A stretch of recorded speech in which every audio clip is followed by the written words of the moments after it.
الحمد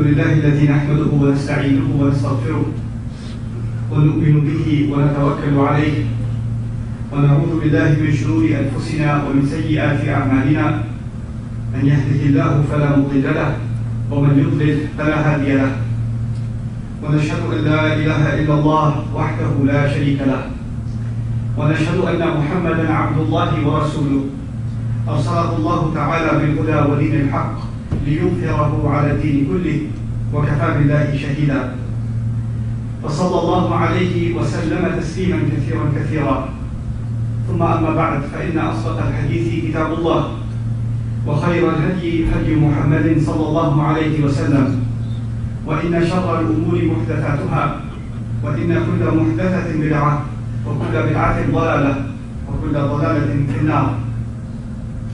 يقول سبحانه وتعالى في كتابه الكريم بعد أن نقول أعوذ بالله من الشيطان الرجيم ولا تقف ما ليس لك به علم إن السمع والبصر والفؤاد كل أولئك كان عنه مسؤولا ولا تمشي في الأرض مرحا إنك لن تخرق الأرض ولن تبلغ الجبال طولا.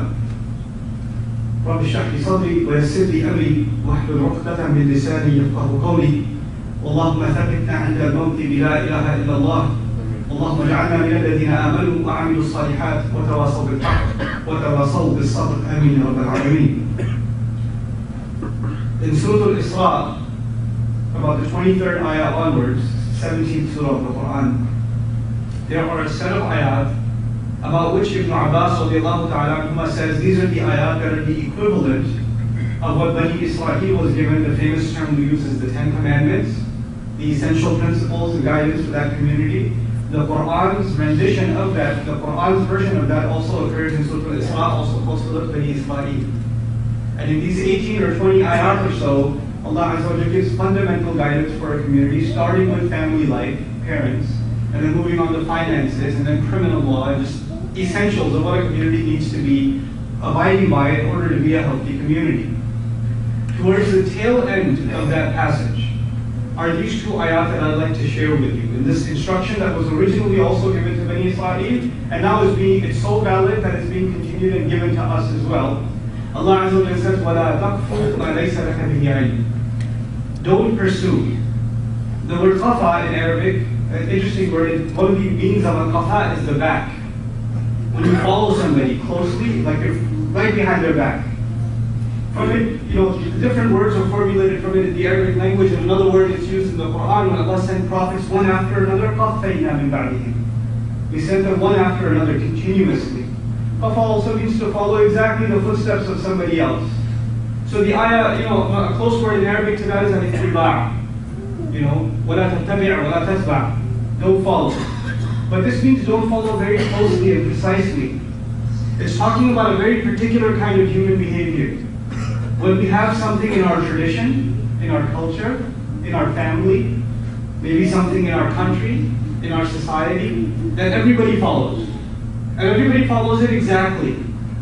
And so you follow it too. You do it too. And you have been doing it for some time, so you get used to doing it. And human beings, we're creatures of ada, we're creatures of habit. So when you do something for a long time, you get used to doing it, you don't question it anymore. It just becomes a part of your life. And it's very difficult for human beings to change their behavior. It's very different to change the way you were doing things and do something else. It's very, very difficult.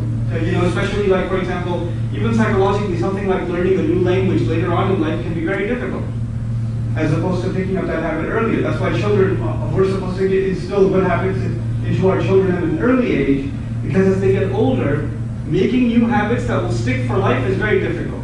How many of you try to go on a different kind of diet, or go try to do some exercise and say, I'm going to make this a regular part of my life? It's very hard to make those changes later on. But something you've been following early on in life is easier to stick to. This is true of behavior, it's also true of ideas and beliefs and thoughts and the way you understand things, your opinion of certain things. When you had an opinion about something for a long time, it's very hard to change your opinion. Allah Azza wa Jalla gives a warning here. He says, وَلَا تَقْفُ مَا لَيْسَ لَكَ بِهِ عِلْمٌ. A rough translation suggests, don't follow what you don't have knowledge of. Don't become so committed to something you have no knowledge of. But the Arabic of the ayah is very beautiful. First of all, the word ma. In Arabic you can say alladhi, what you don't have knowledge of. You can say ma. Ma is more ambiguous. So already Allah is talking about something that you really don't know at all. It's a mystery to you. Why you do it, you don't know. We just do things this way, that's it. A lot of times in our families, for example, there are some traditions. And if the younger in the family say, why do we do that? That's just what we do. And the parent gets angry answering the child, you know why? Because he doesn't know the answer either. That's why he gets angry. Just do it, just be quiet and do it. This is how we do things. So Allah says it's already a mystery to you. And then He says, لَيْسَ لَكَ بِهِ عِلْمٌ. He doesn't say, مَا لَا تَعْلَمُونَ, what you don't know. He says what you don't own in terms of knowledge. The lam is lam milkiya. We say something you own. Meaning you don't have solid knowledge of what you're following. You don't even know a little bit about it. You have no ownership of it. What it also suggests is that when we follow something, we should have solid knowledge of what we're following. Not just casual, I came to know casually from some blog somewhere, or somebody texted me something, or I saw I heard, overheard somewhere something. Whatever we follow, especially things we follow closely that we're very committed to, are supposed to be proper, sound, deep knowledge. It's not supposed to be hearsay. It's not supposed to be hearsay. Now that brings us to a very interesting observation. We are a religion and a civilization of a millennium and a half all over the world. 1400 to 1500 years ongoing that we're this ummah. And in every tradition there are things you pass down from one generation to another. Not just us, every generation, every civilization has this. And as you pass things down, you stop questioning it, you just do it. You just do things a certain way and you don't question it. I mean, think of your coworkers and your friends at your office are very educated people. And they'll celebrate Christmas, for instance. And when they celebrate Christmas, they have some idea it has to do with Jesus, his birthday, etc., etc. But what's with the socks hanging from the fireplace? Where did Santa Claus come from? Where did, why the gifts in the morning and, the bobsled and all, where did that come from? Do most people even know? No. Do they follow it with a lot of commitment though? Yes. They follow with a great deal of commitment, even though they really don't know what that's about. It's been passed down, maybe there's some historical origin to it. Some historian might know, the average people don't know. The same thing starts happening with Muslims. We have certain things we follow, certain things we do, and they just get passed down, and over time, in the next generation, we just do it, we don't really know why we're doing it. Actually, that's exactly what Allah does not want from the Muslims. Every generation of Muslims should know exactly why they're doing what they're doing. That is our tradition. Our tradition is never to become blind. Our tradition is always to have our eyes open, to know exactly what it is that we believe, what is it that we follow, and why we follow it. We're supposed to be thoroughly educated, thoroughly oriented in our religion. وَلَا تَقْفُ مَا لَيْسَ لَكَ بِهِ عِلْمٌ. And why is that important? Let's understand why that's important before we go on to the rest of the ayah. In the last 100 years, a lot of literature has been written against religions. Not just Islam, against religion in general. There's been a war against religion in the last 100 or so years. And one of the most famous quotes that's often quoted by a famous philosopher is that religion is the opiate of the masses. That religion is like a drug. People just follow it, they don't question it, and then you can control them. So the people that control a religion, if they're priests or they're rabbis, or they're saints, or they're imams, whatever they may be, they have a power over the people. They can tell them to do whatever they want, and people will do it. And this is how people are controlled. It's just a means of control religion. They use the name of God, but it's really their own agenda they want people to follow. This is a very common and widely held belief about religion, and how people that follow religion are stupid. They're gullible. And they're manipulated. And the fact of the matter is, if you look at the history of religions in the world, what they call in philosophy organized religion, there's a lot of truth to that. People have been manipulated by religion. People have been controlled by religion. People were told, don't question it, just follow it. And then comes the religion of truth. Allah calls it Deenul Haqq. Deenul Haqq. The Arabic word haqq also means to discover truth, to find truth out, to dig up something. This is a religion that makes you look for the truth, not just accept it. The Messenger is commanded, sallallahu alayhi wa sallam, أَدْعُوا إِلَى اللَّهِ عَلَى بَصِيرَةٍ. I call to Allah with eyes open, with clear insight.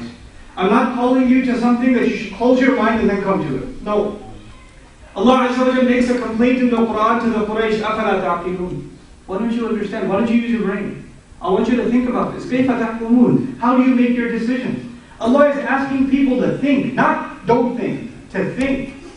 To think. Interesting, I met a Muslim, just last week I was in Little Rock, Arkansas. I met a Muslim, a young brother who became Muslim when he was 16. Only Muslim in the school, white kid. Only Muslim in the school, right? And his preacher is really worried, because it's a small town, they all go to the same church. So his preacher's been trying to talk to him for like 3 or 4 years now. So he's having a conversation with his preacher about Tawheed. And how, Tawheed makes perfect sense. And you know what his preacher basically told him at the end of it? You're being too logical. You shouldn't be so logical. You just have to accept and follow something without having to make sense of it. You just have to follow it. That's it. Just do that. Allah Azza wa Jalla commands the exact opposite. But you know what? We're being tricked. Our youth are also being tricked. All religions must be thoughtless, baseless. And our youth also are starting to think our religion is baseless. We just do what our parents do. We just come to Jumu'ah because our parents bring us to Jumu'ah. We just, I don't know why we have to dress a certain way, look a certain way, why we can't do this or that or the other. Your kids have questions. They say, why can't we do that? I mean, I was teaching a seminar one time and the little boy asked, how come we can't sit with the women? How come the men can't sit with the women? And what do his parents typically say? Because it's haram. Why is it haram? Because I have a hand that's bigger than your face. That's why it's haram. That's enough for you. That's it. End of story. There's no need to talk about it. There's no need to set the foundation. No, this is actually the exact opposite of what Allah Azza wa Jalla wants from us. He wants us to be thinking, open-minded people. Think about it this way. I want to present it to you this way. We ask people to be open-minded when we're giving them da'wah to Islam. We want them to consider the possibility that Islam is the truth. We want them to think about the ayat of the Quran, about the character of the Messenger sallallahu alaihi wasallam. We want them to think about it with an open mind. That's what we want them to do. How can it be then that once you become Muslim, you're supposed to be closed-minded?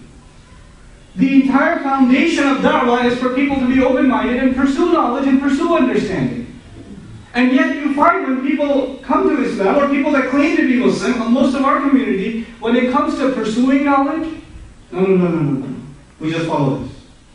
We don't have to look into it again. We don't have to know more. We just do it this way. We don't question it at all. I'm not saying you have to question everything. But if your family, if your friends, the people asking you fundamental questions, you have to try and find out the answer from genuine sources. This is just part of who we are. And it's not something I'm adding as a new instruction. This is Allah Azza wa Jalla telling us way before. And He told Bani Israel before us. لا تقف ما ليس لك به علم. And then He adds a warning. إن السمع والبصر والفؤاد كل أولئك كان عنه مسؤولا. Very interesting ayah. I'll roughly translate it for you. No doubt about it, the hearing, the seeing, and the heart. Each of them, as far as Allah is concerned, with Allah, they are going to be asked about. They're all going to be interrogated. In other words, Allah is saying your hearing will be interrogated, your seeing will be interrogated, and your heart will be interrogated. And this is part of the same ayah in which Allah says, don't pursue things you don't have knowledge of. It's all one ayah. In other words, these two ideas are connected to each other. They're not two separate lessons. As far as Allah is concerned, this is the same lesson. Don't follow what you don't have knowledge of, because your hearing will be interrogated, your ears will be interrogated. What were you listening to? What were you looking at? And what judgments did your heart make? These three things, Allah Azza wa Jalla said, will be كَانَ عَنْهُ مَسْئُولًا. So let's talk about these three things. First of all, usually Allah says, for example, He says, وَجَعَلَ لَكُمُ السَّمْعَ وَالْأَبْصَارَ وَالْأَفْئِدَةَ. He put hearing for you, He put eyes, plural, for you, visions for you, وَالْأَفْئِدَةَ, and hearts for you, plural. Everything is plural. But in this ayah, everything is singular. Hearing, seeing, and the heart. Everything is singular.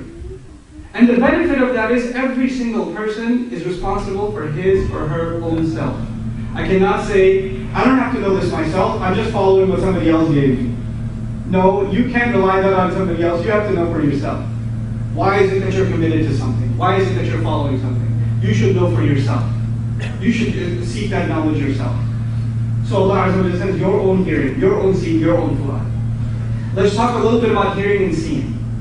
Some ulama talk about why Allah says hearing first and seeing second. Because our knowledge, the first, the most important means by which Allah delivered the most valuable knowledge, guidance, the message of the prophets, ﷺ, was that message seen first or heard first? It was heard first. The priority is that of listening carefully. The people of hellfire are saying, "Lo kunna nasma'u." Have you only listened? Have you only paid attention? Have you only given an attentive ear? So listening is a big part of us acquiring proper education, proper understanding. We have to become a people of careful listening. Inna sam'a wal basara wal fu'ad. Then let's talk a little bit about the word fu'ad. You know, there are two words in Arabic for qalb, heart. There's qalb and fu'ad. And I'll tell you something. This ayah is about being interrogated. So what you listen to, you better be careful what you listen to. You better listen to authentic, good things. Don't just listen to hearsay. Not just what you say and what you hear. What you see and what you're willing to see. Are you willing to open your eyes to reality, or are you willing to not open? This is literally and figuratively. Are you going to accept reality for what it is, or you're going to pretend that the world hasn't changed and you don't have to learn anything? It is the way it is. SubhanAllah, our families, so many members of our community are delusional. They're literally delusional. They don't realize where they're living and what's going on around them. They expect things to be a certain way they were used to back when they were home, you know? And they come, for example, I've seen this in masajid in our country, in this country. You'll have people that come from some country, you know, back home, and they come here, and once they walk inside the masjid, it's like they walked into Pakistan, or they walked into Hyderabad, or they walked into Somalia, or they walked into Cairo. So they expect things to be just like they were back over there. So when they see somebody that looks different, or talks different, or they see a child run one way to the other, they get really, really upset. Really upset, because they have no idea how the world has changed. And what the consequences of your anger can be upon somebody else. But regardless, I want to talk to you a little bit about the word fu'ad before we share something with you about the next ayah, inshallah. And that is that the word fu'ad means a heart that's overwhelmed. When you are overly emotional, when you get overly angry, your heart is called fu'ad. When you're really excited, your heart is called fu'ad. Fa'ad in Arabic means to roast, like on a flame. When your heart is inflamed, engulfed in flames, that's when it's called fu'ad. What Allah Azza wa Jalla is saying is, sometimes people misbehave and they blame their emotions. Listen to that carefully, folks. Sometimes we misbehave and we just blame our emotions. You say, yeah, you go home and you start yelling at your wife, and then you calm down after a while, you just go out, hang out with your friends, and you come later, sorry, that wasn't me. I wasn't myself. I just had a long day at work. It's not my fault, that was my fu'ad, you know? I get like that sometimes. Allah says, that's not going to be an excuse. I will interrogate your fu'ad too, not just your qalb. I will interrogate, that's not going to be an excuse. Fathers sometimes become really abusive to their sons, yelling at them, humiliating them, cursing them out, whatever, and the mother comes into his room, to the humiliated son's room, and says, don't worry, your daddy gets like that sometimes.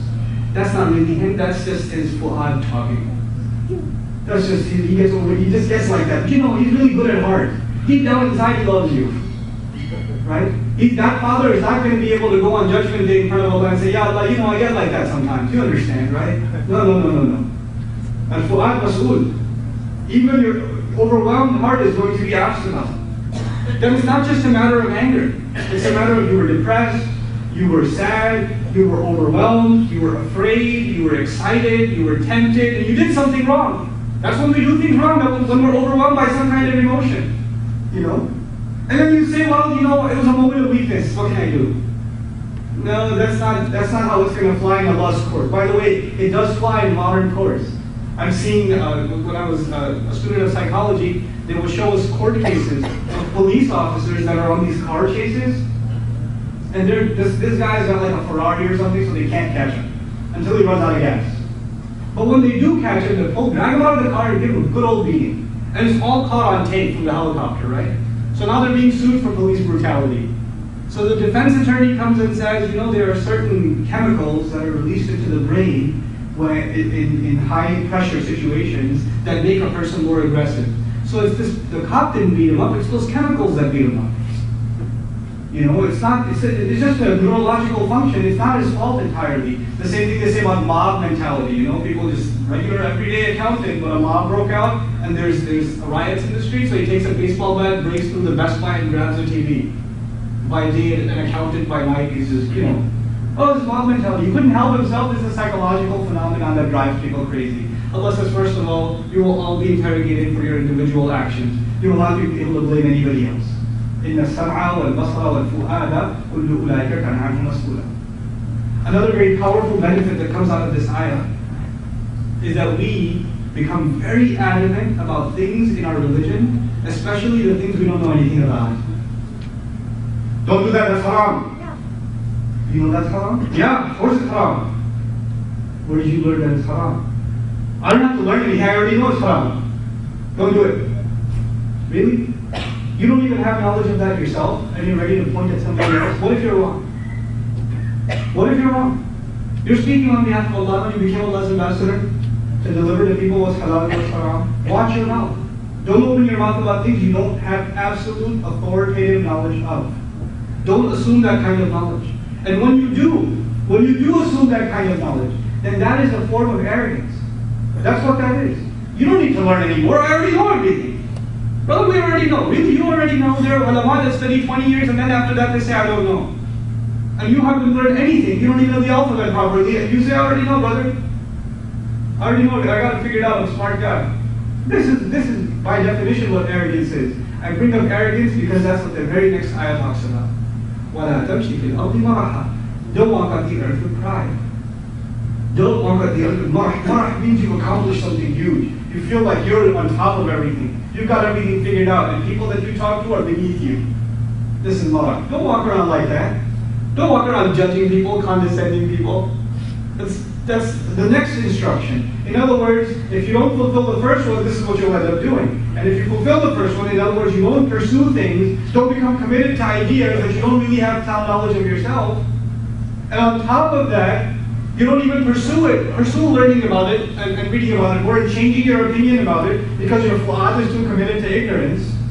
You don't change yourself. Then obviously the next instruction is don't walk around with pride. إِنَّكَ لَن تَخْلِقَ الْأَرْضِ. You're not going to cause cracks on the earth. Know your place. Know your place. You know, it's interesting in our culture, as I was growing up, I noticed something about our culture in this country. It's slowly changing, but I don't see it changing fast enough. Everything that our deen, as far as character, everything that our deen praises, is looked down upon. It's very strange. In our deen, pursuit of knowledge is praised. And not just knowledge of religion, knowledge, all knowledge. Allah Azza wa Jalla here said, لَا تَقُومَ عَلَيْسَ لَكَ بِهِ عِلْمٌ. Any knowledge. All knowledge is worthy of acquisition. You're supposed to respect people that are studying anything and everything. But, what do we do in our youth culture? Somebody who studies a lot is a geek. It's a loser. And somebody who cuts class and hangs out, and he's a cool kid. It's automatically the one who pursues knowledge is basically missing out on life. The one who walks around with pride, he's got, a swag in his walk. The one who has, you can't even look him in the eye because like, what's up, son? What you looking at? Right? That one. That's a praiseworthy quality. People want to be like him. And the one who walks on the earth with humility is a loser. He's a weakling. He's pathetic. Exact opposite.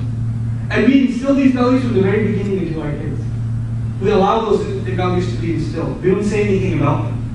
We don't feel like we need to say anything about them. Pride isn't just in high school, by the way, and among teenagers. Pride among you adults, and us adults, it manifests in a different way. We show off to people what we have. We constantly put down what other people have, how other people are dressed, where they live, what neighborhood they live in, how they have to make good financial decisions. And we constantly comment about others, and their lack of accomplishments.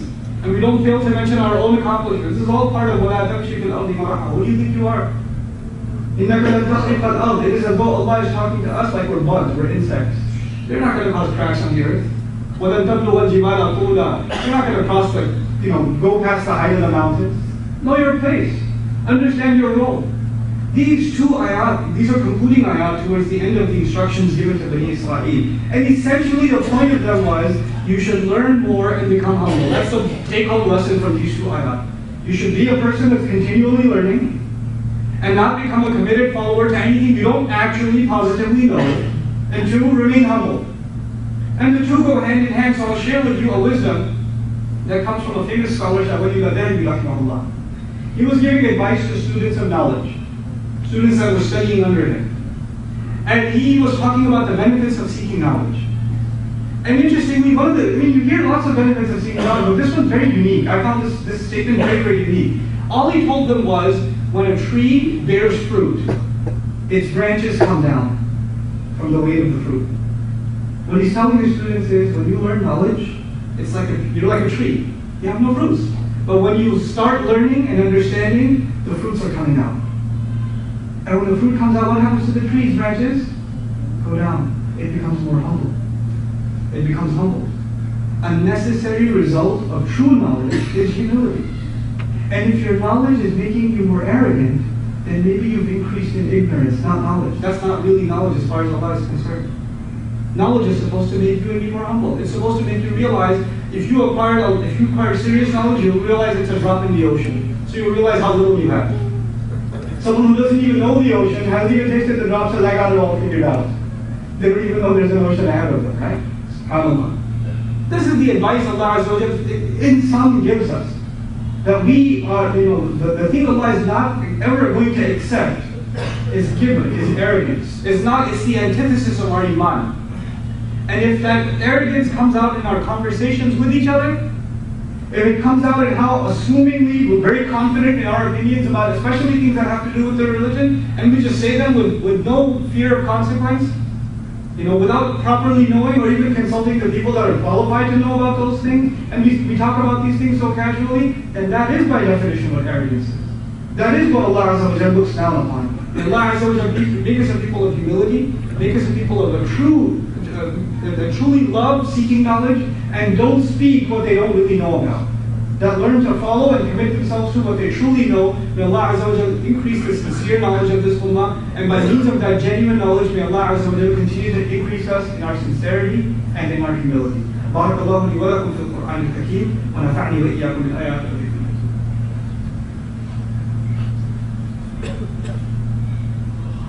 الحمد لله وكفى والصلاة والسلام على عباده الذين اصطفى خصوصا على أفضلهم وخاتم النبيين محمد الأمين وعلى آله وصحبه أجمعين. يقول الله عز وجل في كتابه الكريم بعد أن نقول أعوذ بالله من الشيطان الرجيم إن الله وملائكته يصلون على النبي يا أيها الذين آمنوا صلوا عليه وسلموا تسليما. اللهم صل على محمد وعلى آل محمد كما صليت على إبراهيم وعلى آل إبراهيم في العالمين إنك حميد مجيد. اللهم بارك على محمد وعلى آل محمد كما باركت على إبراهيم وعلى آل إبراهيم في العالمين إنك حميد مجيد. عباد الله رحمكم الله اتقوا الله إن الله يأمر بالعدل والإحسان وإيتاء ذي القربى وينهى عن الفحشاء والمنكر ولذكر الله أكبر والله يعلم ما تصنعون. أقم الصلاة إن الصلاة كانت على المؤمنين كتابا موقوتا.